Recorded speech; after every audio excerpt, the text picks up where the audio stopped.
Olá, minha amiga, meu amigo.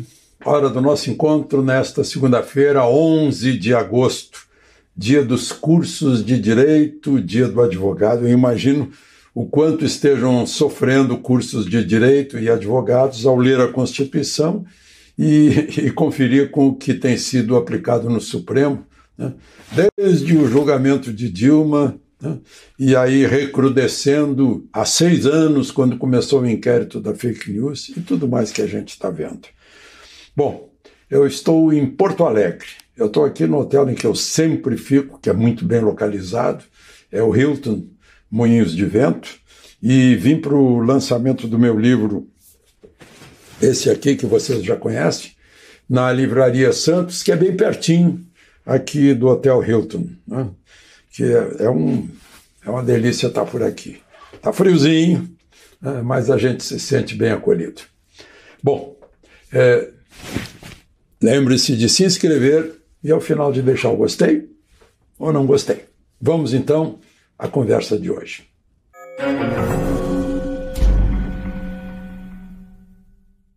Bom, o primeiro assunto de hoje, eu estou vendo aqui, né, que o ministro Haddad anunciou que ele teria um encontro nesta quarta-feira com o secretário do Tesouro americano, que é o ministro da Fazenda americano, né? O nome dele é Scott Bessent.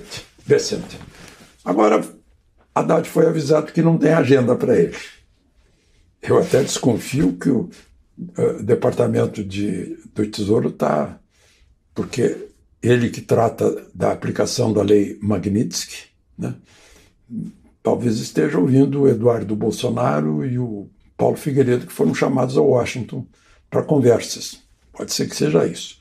Mas o ministro Haddad ficou danado da vida, disse que são pressões de direita que evitaram que ele conversasse com o chefe, o ministro, né, o secretário do Tesouro americano.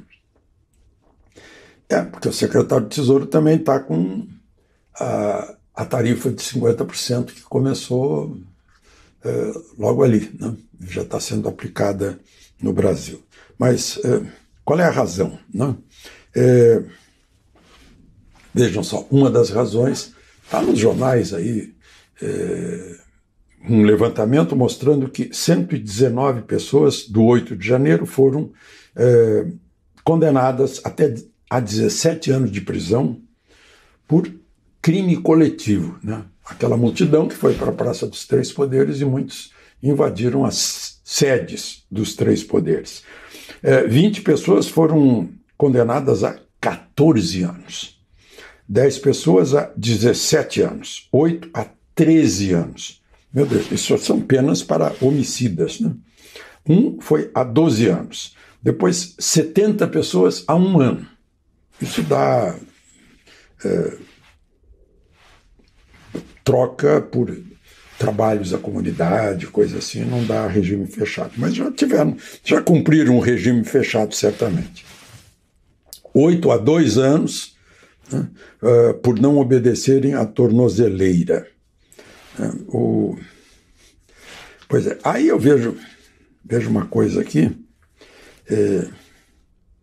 sobre justiça e vingança.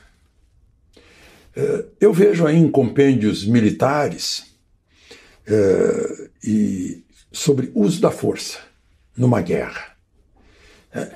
É repetitivo que numa guerra a vingança não deve ser considerada. A vingança é um péssimo companheiro porque tira a moral, né, as razões de uma guerra, se for guerra de vingança. Assim como a vingança não deve mover forças policiais. Às vezes um policial é morto e logo o bandido é capturado e morto. A vingança não deve mover forças policiais, aqueles que em nome do Estado usam o poder da força. Agora, muito menos a justiça. Eu já mencionei aqui, e ainda estava comentando com um ministro de Tribunal Superior, que há um tribunal romano, né, lá no coração do direito romano, em cujo frontispício, cujo frontão, está escrito em latim Gratia et Justitia. Ou seja, a justiça é acompanhada da graça ou da compaixão. Jamais, jamais da vingança. E a gente vê muitos atos aí como se fossem vingativos. E sabe por quê? Porque a própria vítima é que investiga, né, que acusa, que denuncia e que julga. Isso não é justiça, isso é vingança. Quando é a própria vítima. A vítima jamais pode ser o julgador, jamais pode ser o investigador, perde totalmente a isenção. Né? Mas o problema é que o próprio presidente do Supremo, o ministro Barroso, fez várias declarações mostrando que o Supremo não é mais um departamento de aplicação da Constituição. A Constituição diz que sim, o Suprema Corte é a guardiã da Constituição.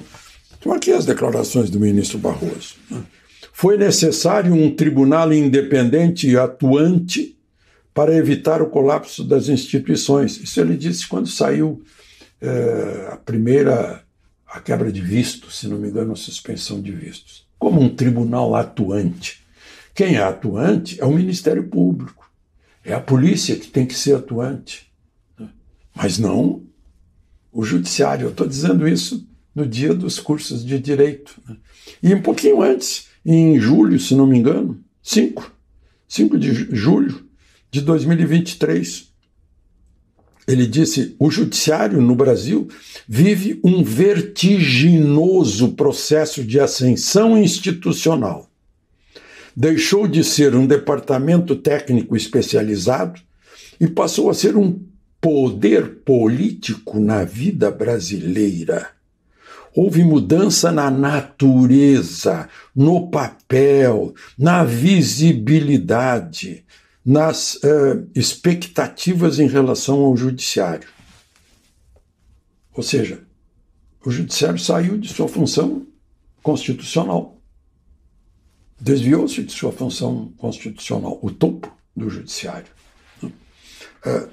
Se bem que o ministro Fux, já desde a posse dele, quando presidente do Supremo, ele disse que questões políticas têm que ser decididas na arena política, nos plenários políticos, que é no Congresso Nacional. Agora tem uma declaração recentíssima dele, dizendo assim: no Estado democrático, a instância maior é o parlamento.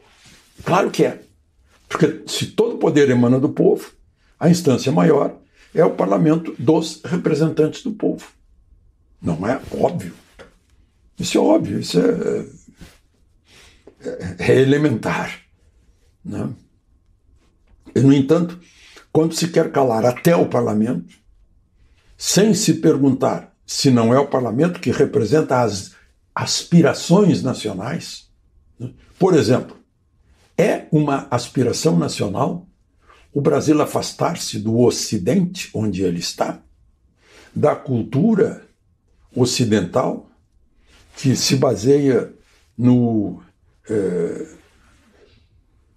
na civilização judaico-cristã, na filosofia grega, no direito romano. Essas são as bases da nossa civilização.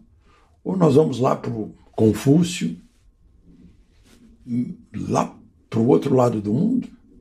É isso que o chefe de Estado brasileiro está promovendo, trazendo consigo a sua diplomacia na divisão do mundo.